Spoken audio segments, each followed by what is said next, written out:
하나님의 은혜가 나오미와 룻에게 어떻게 임하고 있는지 우리가 보고 있는데요. 나오미의 가정이 모압 땅에서 겪게 된 고난과 그리고 그들에게 들려졌던 복음, 그리고 그 복음을 따라 나서는 룻, 이런 모습들이 이제 이 앞에서 우리가 살펴보았습니다. 오늘은 복음을 따라간 이 룻이 어떤 삶을 살게 되는지 말씀을 하고 있는데요. 룻은 이 고난을 주시는 하나님, 그런 어머니의 하나님이 나의 하나님이라고 고백을 하면서 이스라엘 땅에 들어가게 되었습니다. 그러나 그 땅에서 기다리고 있는 것은 뭔가 풍성한 삶이 아니었죠. 뭔가 보장된 삶이 아니었습니다. 누군가의 도움을 받지 않으면 생계를 꾸려갈 수 없는 그런 암담한 현실만 이제 그녀를 기다리고 있었습니다. 그런 룻에게 어떤 섭리가 있게 되는지 또 오늘 살펴보도록 하겠습니다. 나오미가 그의 며느리와 함께 베들레헴으로 돌아왔다는 이 소식이 삽시간에 퍼졌습니다. 사람들은 수군거렸습니다. 이가 나오미냐 이렇게 수군거렸습니다.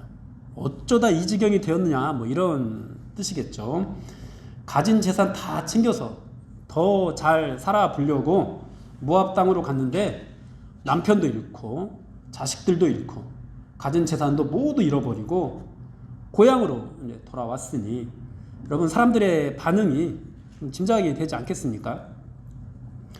하나님께서 자기 백성을 돌보셨다라는 이 소식을 듣고 고향으로 돌아오게 되었는데 좀 따뜻하게 맞아주었다면 얼마나 좋을까요? 네, 사람들은 그렇게 따뜻하게 맞아주는 것 같지는 않습니다. 어쩌다 이 지경이 되었어? 뭐 근심 어린 말도 있었겠고, 아이고 뭐 잘 살아보겠다고 다 뭐 팔아갖고 나가더니만 결국 이 모양이 꼴로 돌아왔구나, 이렇게 좀 조롱 섞인 그런 말들도 있었을 겁니다. 뭐 어떤 사람은 또 뭐 여자가 얼마나 기가 세면 우리나라식으로 그렇게 뭐 생각하는 사람들도 있었을 거고요. 나오미가 들으면 기분이 좋지 않을 그런 말들이 여기저기 나돌았을 겁니다. 동네 사람들의 이런 반응은 어쩌면 당연한 일인지도 모르죠.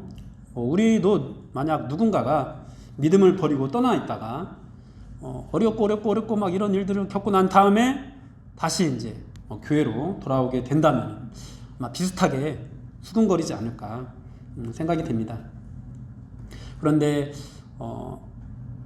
이 하나님을 떠나 있다가 다시 돌아온 사람은 이 문제를 반드시 극복해야 되죠. 뭐 교회가 그런 수군거림 없이 받아준다면은 두말 나위 없이 좋겠지만은 교회도 죄인들이 사는 곳인데 항상 따뜻하게만 받아주지 못하는 모습도 어떻게 보면은 당연한 것 같습니다.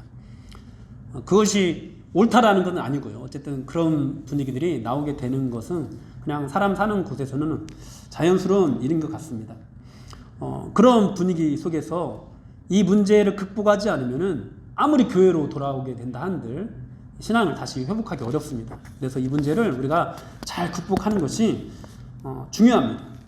진정으로 하나님의 긍휼하심을 바라고 다시 돌아왔다면은 여러분 사람들의 인정이나 사람들의 어떤 평가나 뭐 환대 이런 것들이 있든지 없든지 여러분 이것은 중요하지 않습니다.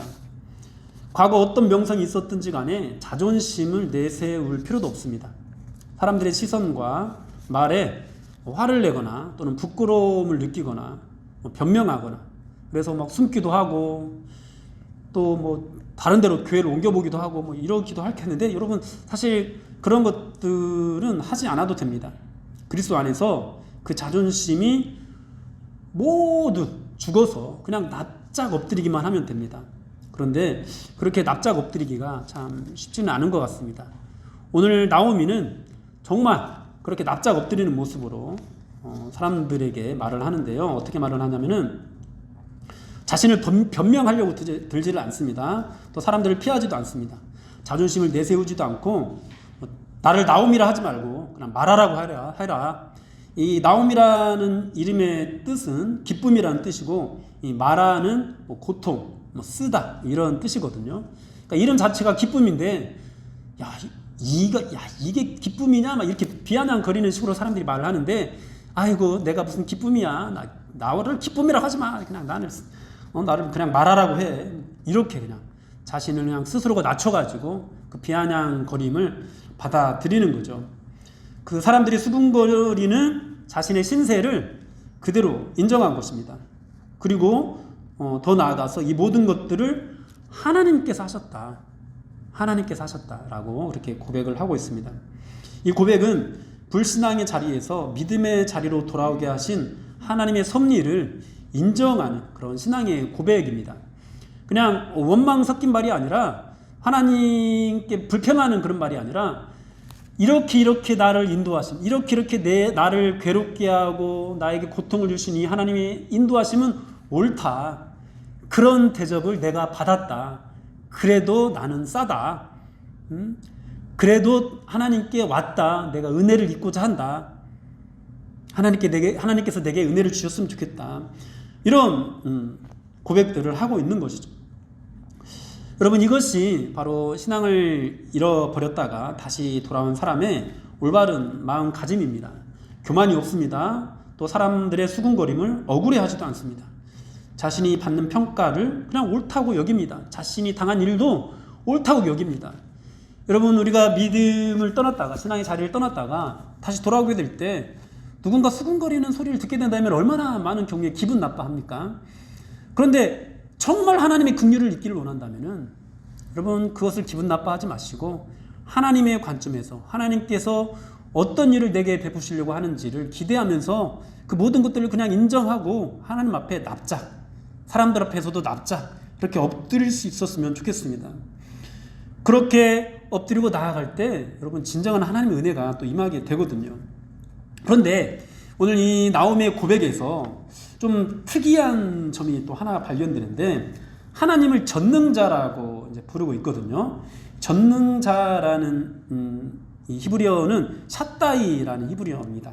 이제 창세기에서는 엘과 함께 쓰여가지고 우리가 엘샤다이라는 용어를 잘 알고 있잖아요. 엘샤다이 많이 들어봤을 겁니다. 전능하신 하나님이라는 뜻이거든요. 이 전능하신 하나님을 이제 고백하는데, 이 전능하신 하나님이 하신 일이 무엇인가 우리가 살펴보면은 믿음의 자리를 떠난 나오미에게 고난을 주셔서 모든 것을 잃어버리게 하시고 징벌하시고 괴롭게 하셔서 다시 믿음의 자리로 돌아오게 하신 하나님이 전능하신 하나님이래요. 여러분 전능하신 하나님의 도우심을 원하시죠? 또 전능하신 하나님이 나를 지켜주시고 나를 돌봐주시고 나의 모든 앞길을 책임져 주시고 이러길 원하잖아요.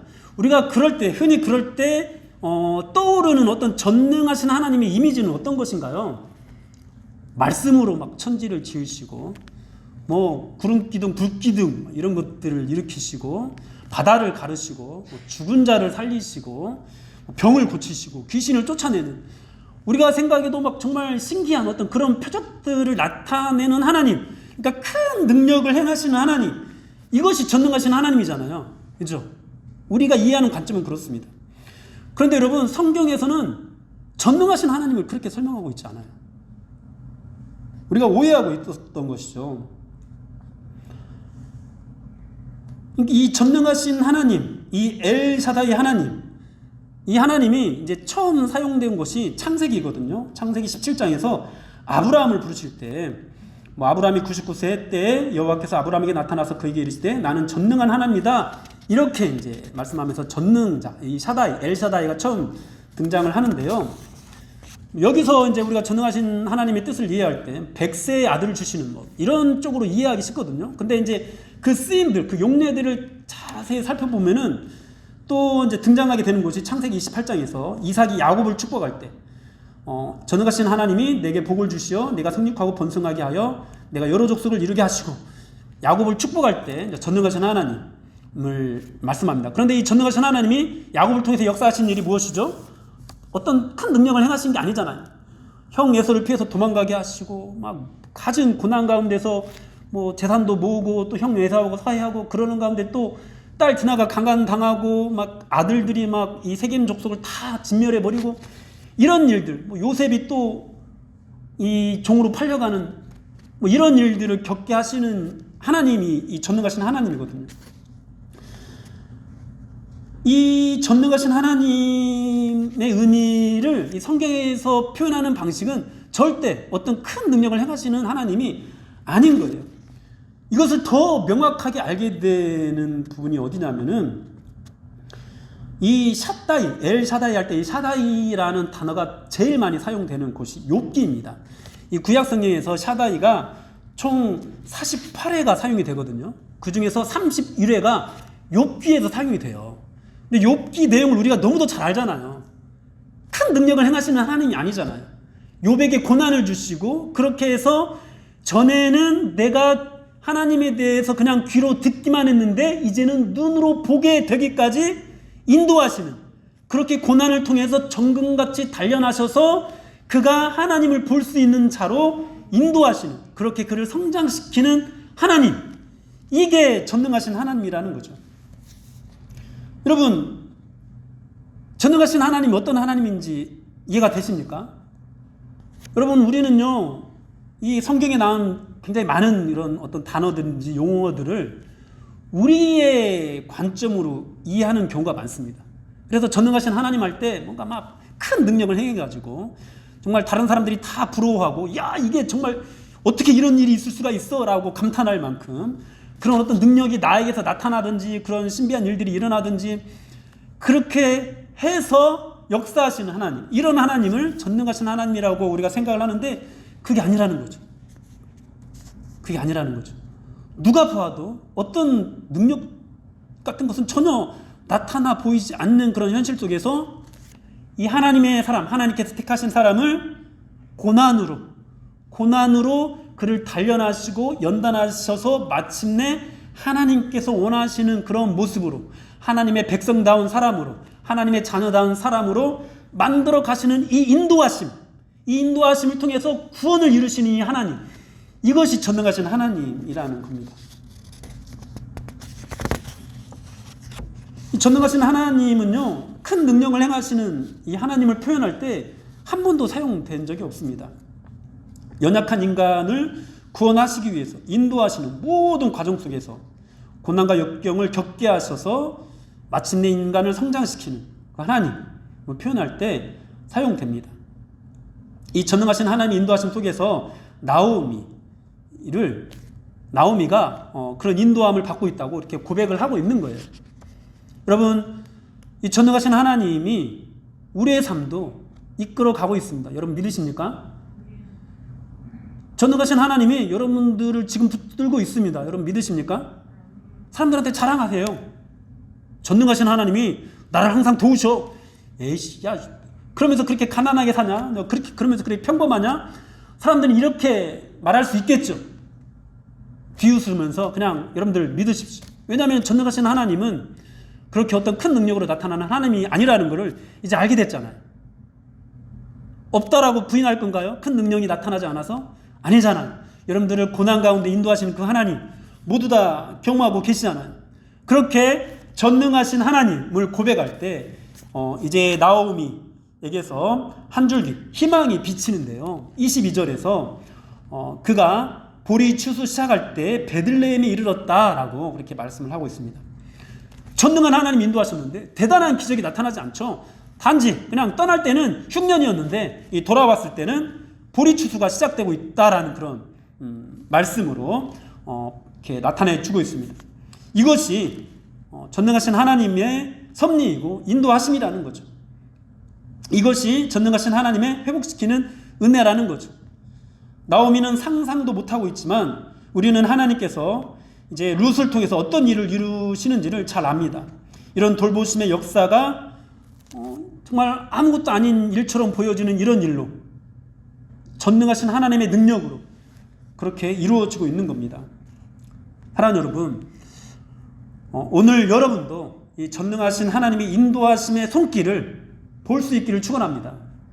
여러분, 그 하나님을 전능하다고 어떤 능력이 나타나서 하나님 전능하십니다라고 고백하는 것이 아니라, 야, 그렇게 나를 고난 가운데로 인도하시고 그러면서 내가 하나님을 깨닫게 하시고 그러면서 하나님께 엎드리게 하시고 그러면서 점점점 하나님께 순종하게 하신 그 하나님을 전능하시다라고 그렇게 고백할 수 있었으면 좋겠습니다. 뭐 병자를 고쳐야, 또는 뭐 귀신을 쫓아내야, 또는 막 내가 기도만 하면은 막 먹을 것이 하늘에서 떨어지고, 내가 기도만 하면은 뭐 그냥 뭐 돈이 하늘에서 떨어지고, 이래야 전능하신 하나님이 아니라, 그렇게 세밀하게 모든 것들을 안배하시면서, 그러나 남들이 볼 때 뭐 예수 믿는 사람 뭐 이게 나옴이냐, 이게 무슨 기쁨이야 라고 비아냥거리는 어떤 그런 거밖에, 그런 평가밖에 들을 수 없는 그런 내 인생이지만, 그 인생 가운데 인도하시는 하나님은 어떻다고요? 전능하시다. 전능하시다라는 거죠. 여러분, 오늘 이 나오미에게 나타난 전능하신 하나님의 은혜를 우리가 보고, 이 전능하신 하나님이 우리도 돌보시고 있다라는 이 사실에 위로를 받고 소망을 가졌으면 좋겠습니다. 그 소망이 이제 2장에서부터 또 어떻게 연결되고 있는지 우리가 살펴보겠는데요. 1절에서 보면은 나오미의 남편 엘리멜렉의 친족으로 유력한 자가 있고 그 이름이 보아스다라고 그렇게 말씀을 하고 있습니다. 하나님께서 주신 이 보리 추수 때에 베들레헴에 이르렀다, 이 어떤 뭔가 희망적인 어떤 그런 메시지 뒤에 나타나는 사람이 유력한 사람이고, 그가 보아스입니다. 이 유력하다라는 단어는요, 나중에 이제 현숙한 여인, 이제 이 룻을 현숙한 여인이라고 또 표현을 하잖아요. 같은 단어예요. 한글로는 다르게 번역이 됐는데 같은 히브리어 단어입니다. 이 유력한 보아스를 이제 드디어 이 현숙한 여인, 똑같은 단어라고 했어요. 현숙한 여인이 이제 만나게 되는 것입니다. 이 유력한 자인 보아스가 이제 그려지게 되는 모습은 룻에게 은혜를 베푸는 사람으로 그려집니다. 그렇게 보아스는 은혜를 베푸는 자로, 룻은 은혜를 입는 자로 그려지는데요.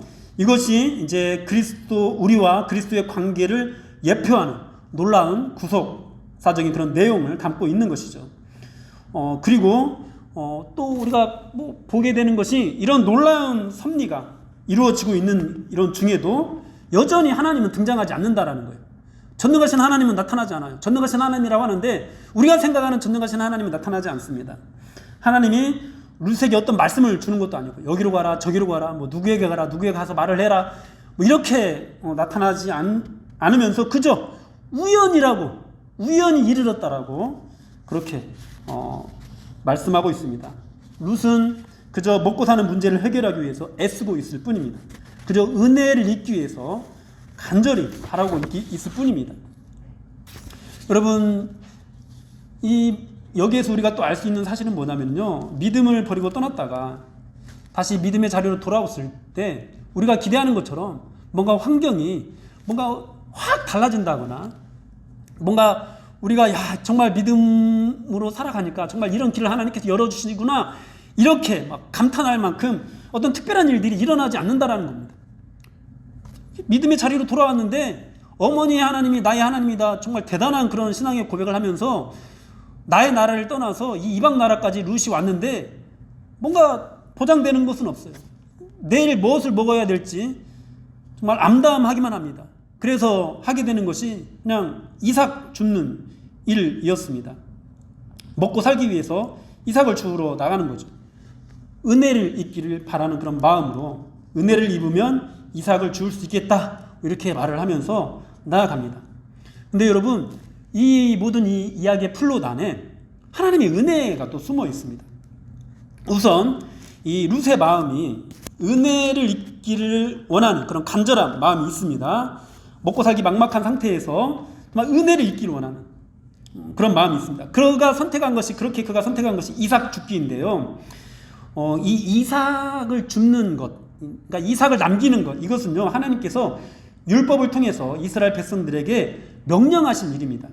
레위기에서도 이 이삭을 줍지 말라고, 이 가난한 사람과 거류민을 위해서 그것을 버려두라고 그렇게 말씀을 하시고요. 또 신명기에서도 나그네와 고아와 과부를 위해서 이삭을 남겨두라고 그렇게 말씀을 하십니다.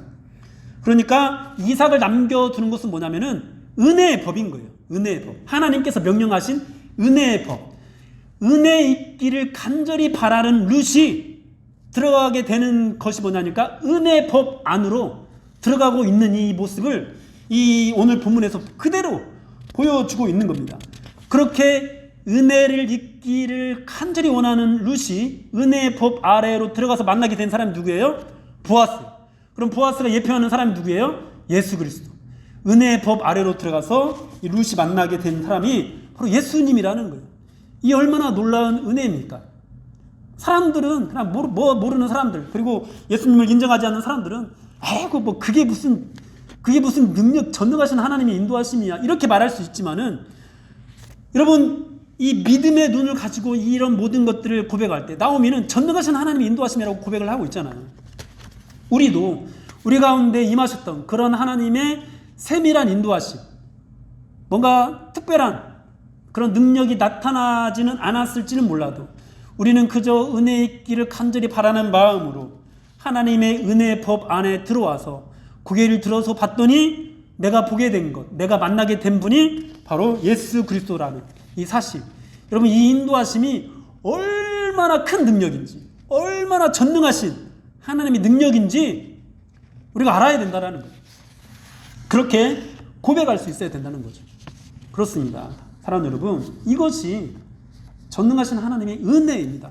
오늘 본문이 설명하는 것이 너희가 어떤 커다란 그런 어떤 능력을 경험하지 못했어도, 너희가 출애굽하는 이스라엘 백성들처럼 뭐 바다가 갈라지고 뭐 구름 기둥과 불 기둥의 보호를 받고 이런 것들을 경험하지 못했어도, 너희가 고난 중에서 하나님의 은혜의 길을 간절히 바라고 은혜의 길을 간절히 바라는 중에 하나님의 은혜의 법 안에 들어와서 예수 그리스도를 만나게 된 것, 이것이 전능하신 나 하나님의 은혜이고 능력이다, 이렇게 말씀을 해주고 있는 거예요.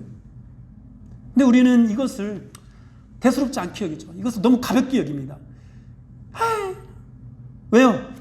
이 전능하신 하나님에 대한 어떤 개념을 성경적으로 생각하지 않고 그냥 우리식대로 세상적으로, 그래서 뭔가 그냥 꽝 하고 막 그냥 짠 하고 뭔가 나타나야 하는 그런 것으로만 이해하기 때문입니다. 그러나 사랑하는 여러분, 하나님께서 전능하신 능력으로 이 일을 이루신 것, 그러니까 우리의 구원, 이 세밀하게 이 일을 이루어 가신 것이 얼마나 큰 지혜이고 얼마나 대단한 능력인지를 아셔야 됩니다. 여러분, 자녀 하나 키우는 것이 얼마나 힘들어요. 자녀 하나 내 마음대로 할 수 없잖아요. 근데 태초부터 지금까지 그 무수한 사람들에게 자유의지를 주셨는데도 불구하고 하나님께서 원하시는 방향으로 다 이끌어 가시거든요. 다 만들어 가시거든요. 하나님께서 구원하기로 작정한 그 사람을 절대로 잃어버리지 않거든요. 근데 그 사람이 기계처럼 움직이느냐, 그 사람이 뭔가 막 자동적으로 뭐 이렇게 조작된 대로 움직이느냐, 그러지 않거든요. 자기의 의지를 가지고, 자유의지를 가지고 움직이거든요. 그럼에도 불구하고 하나님께서 그를 구원의 길로 인도하는 거예요. 여러분, 우리를 생각해 보십시오. 우리의 마음이 얼마나 완악합니까? 우리가 얼마나 이기적입니까? 우리 안에 얼마나 큰 죄들이 도사리고 있습니까? 우리는 얼마나 많은 경우에 하나님을 거역합니까? 우리는 얼마나 많은 경우에 하나님보다 돈을 더 사랑하고 하나님보다 세상을 더 사랑합니까? 그런 우리를 하나님께서 구원의 길로 인도해 가시는 거, 여러분, 이것이 얼마나 대단한 능력인지 우리가 알아야 됩니다. 우리가 물 위를 걷는 것보다, 여러분, 죽은 자가 살아나는 것보다 여러분 한 사람을 구원하시는 것, 여러분들 인생 가운데서 그 구원의 길로 이끌어 가시는 것, 이것이 진짜 전능하신 하나님의 능력인 것입니다. 사랑하는 여러분, 그 전능하신 하나님의 능력, 이제 그렇게 생각해 봤을 때 어떻습니까? 여기에 나타나지 않은 사람이 있습니까? 그 전능하신 하나님의 은혜가 임하지 않은 사람이 있나요? 여러분의 인생을 한번 돌아보십시오. 제 인생도 돌아볼 때 참 정말 뭐 하늘에서 만나가 내리고 뭐 이런 대단한 일들은 일어나지 않았습니다만은, 그 예수님을 믿게 되는 그런 과정까지도 그렇고, 또 예수님을 믿고 난 다음에 사역자로 헌신하기까지도 그렇고, 사역자로 헌신하고 난 다음에 또 이 사역들을 해나가는 가운데서 하나님께서 필요하신 것들을 채워주시고, 이런 모든 과정들을 볼 때, 하나님은 전능하시다, 참으로 전능하시다, 인정하지 않을 수가 없습니다. 여러분들의 인생 가운데서도 소소하게 그런 일들을 굉장히 많이 만나셨을 겁니다. 제가 아는 어떤 목사님의 이야기인데요. 이제 교회를 건축을 했습니다. 근데 교회를 건축하고 나서 얼마 되지 않아서 그 지역이 다시 재건축되는 그런 지역으로 지정이 되면서 거기 있는 모든 건물들을 다 철거해야 했습니다. 그리고 이제 종교 부지로 정해진 곳에 교회를 새로 지어야 돼요. 근데 교회를 짓고 난 다음에 옮겨야 되는데 교회를 짓지 않았는데 건물을 허물어야 돼요. 거기에 있는 모든 건물들을 생각해 보십시오. 우리 교회가 건축을 하려고 계획을 하고 있어요. 근데 건축을 하지 않았는데 이 건물을 허물어야 돼요. 이 교회는 어떻게 될까요? 여러분들 다 어디로 가실래요? 물론 뭐 체육관 빌리고 뭐 이런 방법들 모색해 볼 수 있겠습니다만 그것도 다 아무리 찾아봐도 그런 방법이 나오지가 않아요. 그러면 교회는 사라지게 되겠죠. 보통 일반적으로 그 교회가 존재하기는 힘들죠. 왜냐하면 교회를 건축해 나가는 동안에도 건축에 대한 어떤 비용들이 들어가게 되고 그러려면은 헌금은 지속적으로 나와줘야 되는데 그것들이 있을 수가 없으니까 막 사방팔방으로 막 다 알아봤는데 방법이 없었더랍니다. 그런데 어느 날 어떤 분을 만나가서 그냥 차 한잔을 하면서 이런저런 상황들, 어렵게 된 상황들 그냥 우연찮게 얘기를 꺼내게 됐다고 합니다. 그냥 커피 한잔 마셨을 뿐이래요. 그분이 그 얘기를 듣고 목사님 제가 한번 해결해 보겠습니다. 목사님은 근데 그 얘기를 듣고 반신반의한 거죠. 왜냐하면 이 교회 안에도 건축 관련된 일들을 하시는 분들이 있었고 그분들이 사방팔방으로 다 알아봤는데 불가능이었거든요. 근데 이분이 굉장히 자신만만하게 갔는데 그 지역에 있는 모든 건물들이 다 철거되는데 교회만 철거가 되지 않았어요. 알고 보니까 이 커피 한잔 마셨던 이분이 은퇴하신 공무원, 그것도 굉장히 그쪽 건축 이쪽 분야의 업무를 담당하신 고위직 그런 공무원이었던 거예요. 은퇴를 한 지 얼마 안 되는. 참 어떻게 보면 비리일 수도 있겠는데, 근데 그 덕분에 그 주변에 있는 모든 상가들, 모든 집들이 다 허물어지는데 교회만 허물어지지 않았어요. 새로운 교회가 건축될 때까지. 여러분, 여기서 나타난 일은 굉장히 대단한 일이니까 와 할 수 있겠는데 그냥 차 한잔 마셨을 뿐이잖아요. 전능하신 하나님이라는 거죠. 이런 인도하심. 여러분, 저는 또 저희 누나 얘기를 또 자주 꺼내는데요. 저희 누나가 임용고시를 봤습니다. 국어교사인데요. 대학 졸업하고 나서 한 1, 2년 정도 이제 임용고시를 준비를 했습니다. 다 떨어졌습니다. 근데 이제 돈이 없으니까 돈을 벌기 위해서 학원 강사도 하고 그러면서 이제 결혼했습니다. 애도 낳았습니다. 애를 한 3살까지인가 2살인가 3살까지인가 키우다가 마지막이다 생각하고 애를 이제 시댁에 맡겨두고 친정에 맡기지도 못해요. 우리 어머니 어쨌든 시어머니한테 애를 맡기고 서울로 올라갔습니다. 그리고 정말 피 터지게 공부했다고 합니다. 엄마의 심정도 얼마나 또 그랬겠어요. 피 터지게 공부를 했는데 여러분 이 고시라는 것이 사실 실력으로만 되지 않는 경우가 많잖아요. 운도 따라줘야 되잖아요. 임용고시를 이제 며칠 앞둔 어느 날 누나가 꿈을 꿨다고 합니다. 꿈속에서 친구하고 막 대화를 시험 문제에 대한 대화를 하는데 이제 교육학 문제 이거 나올 거야 뭐 이런 대화를 했대요. 근데 저는 임용고시를 잘 모르는데 이 교육학이 제일 까다롭다고 합니다. 왜냐하면 범위가 워낙에 넓어가지고 친구가 나눈 대화 속에서 이 문제가 나올 거야 이렇게 해가지고 그래 이 문제가 나와 하나님께서 나에게 알려주셨어 이것이 아니죠. 그냥 그래 한번 보자 그냥 아무 생각 없이 한번 확인하자 하고 거기를 이제 그거를 떠들어 봤대요. 근데 그게 이제 교육학 문제로 나온 거예요. 그런 일만 있었던 게 아니고요. 그 해에 국어교사를 무려 80명이나 뽑았습니다. 전무후무한 일이래요. 전국에서 무려 80명. 그리고 또 이제 3차 면접을 보려고 갔는데 장학사들이 면접을 보잖아요. 근데 만난 이 선생님이 누나 중학교 때 은사님. 저도 누나랑 같은 중학교를 나왔거든요. 그래서 저도 그 선생님 알아요. 어떤 분인지 알아요.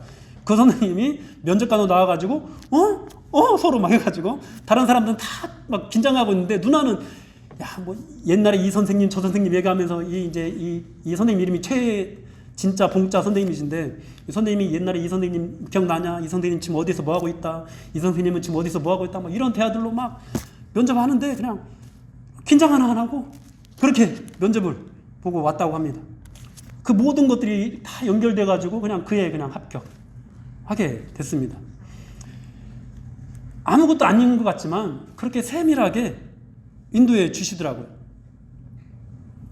뭐 큰 일만 제가 예로 들었습니다마는 소소하게 우리 가운데서 그렇게 하나님께서 예비하신 그런 인도하심들이 얼마나 많이 있을까요? 우리가 깨닫지도 못한 그런 인도하심이 얼마나 많이 있을까요?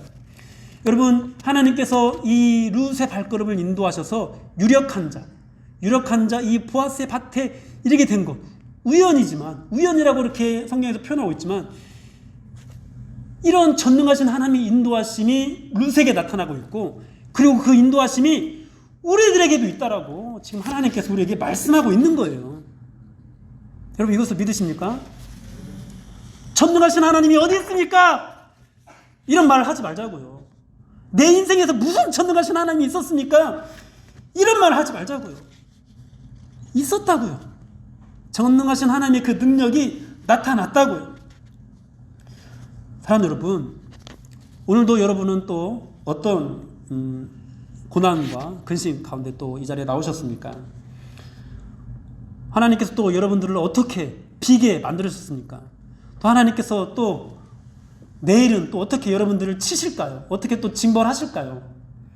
여러분, 그 모든 일들을 우리가 겪을 때 낙심하지 마십시오. 전능하신 하나님이 우리의 하나님이십니다. 할렐루야. 전능하신 하나님이 우리를 구원의 길로 인도하시기 위해서 모든 것들을 다 준비하고 계십니다. 우리가 생각하는 그 전능하신 하나님은 아닐지 모르지만 성경에서 증거하고 있는 그 전능하신 하나님의 모습으로 우리를 만나 주신다라는 겁니다. 하나님은 이미 저와 여러분들을 위해서 친히 육신을 입고 우리와 같은 혈육에 속하셔서 우리의 친족이 되신 예수 그리스도를 주셨습니다. 그리스도는 친히 우리의 유력자가 되셔서 우리의 죄와 곤고함과 비참함을 짊어지시고 하늘의 생명, 하늘의 평강을 우리에게 허락해 주셨습니다. 그리고 지금도 때를 따라 돕는 그 은혜로 우리를 도와주시고 계십니다. 이것을 믿고 정말 어떠한 고난 가운데서도 전능하신 하나님을 고백하고 또 전능하신 하나님을 인정하고 그 전능하신 하나님으로 인해서 기쁨과 평강을 얻는 그런 저와 여러분들이 되기를 주님의 이름으로 축원합니다. 그리고 더 나아가서요,